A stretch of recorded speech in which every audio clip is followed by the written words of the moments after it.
এটা খুবই পুরানো কোয়েশ্চেন আর এটা আসলে হয়তোবা একজন দুইজনই করেছে। হ্যাঁ, এটা পুরানো কোয়েশ্চেন আর এটা একজন দুইজনই করছে। আর আমাদের বিষয় এরকম একদমই হয় না যে আমরা টাকা নিয়ে আমরা সুন্দর মতো সবাই লাইভ করে দেই। হয়তোবা একজন দুজন করেছে, সবখানেই খারাপ ভালো থাকে। হ্যালো, আসসালামু আলাইকুম সবাইকে। আজকে miss and Mrs elegance Bangladesh 2025-এর আমি অ্যাজ আ হোস্ট হিসেবে আছি আরজি নীরব ভাইয়ার সাথে। অ্যান্ড আমাদের কিন্তু সিজন 1 চলছে আর খুবই গর্বিত এবং খুবই ভালো লাগছে আপনাদের সবাইকে সামনে দেখে। ইনশাল্লাহ আমাদের প্রোগ্রামটা অনেক ভালো হবে।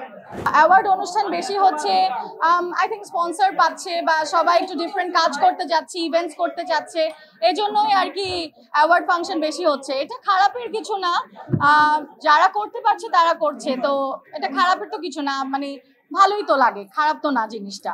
আসলে এটা তো তাদের ব্যক্তিগত বিষয়, হয়তো বা টাকা দেয় বা স্পন্সর করে, এটা বিভিন্নভাবে হয়। হ্যাঁ, এটা বাংলাদেশে না এবং এটা ওয়ার্ল্ড ওয়াইডই হচ্ছে, কিন্তু সবাই কিন্তু করে না, এটা সবাই করছে না, যারা মানে হয়তো বা কয়েকজনই করছে, বাট এটা সবার ক্ষেত্রে কিন্তু না। যেমন আজকে আমাদের যাদেরকে সম্মাননা করা হচ্ছে এখানে কিন্তু মিস অ্যান্ড মিসেস এলিগেন্সের তারা নিজেরা ডিসাইড করে তাদেরকে আমন্ত্রণ করা হয়েছে।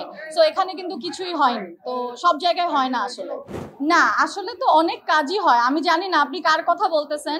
অনেক কাজই হয় এবং এখন এত বেশি কাজ যে অনেক কাজ ক্যান্সেল করে দেওয়া হচ্ছে। তো মানে অনেক বেশি কাজের প্রেশার আসলে এখন। সো ব্যবসার অবস্থা কিন্তু আসলে অতটা ভালো না, বাট সেই তুলনায় কাজ আসলে মাশাআল্লাহ, মানে রিজিকের মালিক তো আল্লাহ, তো ওভাবে কাজ আসলে অনেক আসে, মানে অনেক বেশি আসে মাশাআল্লাহ। এটা খুবই পুরানো কোয়েশ্চেন আর এটা আসলে হয়তোবা একজন দুইজনই করেছে। হ্যাঁ, এটা পুরানো কোয়েশ্চেন আর এটা একজন দুইজনই করছে। আর আমাদের বিষয় এরকম একদমই হয় না যে আমরা টাকা নিয়ে আমরা সুন্দর মতো সবাই লাইভ করে দেই।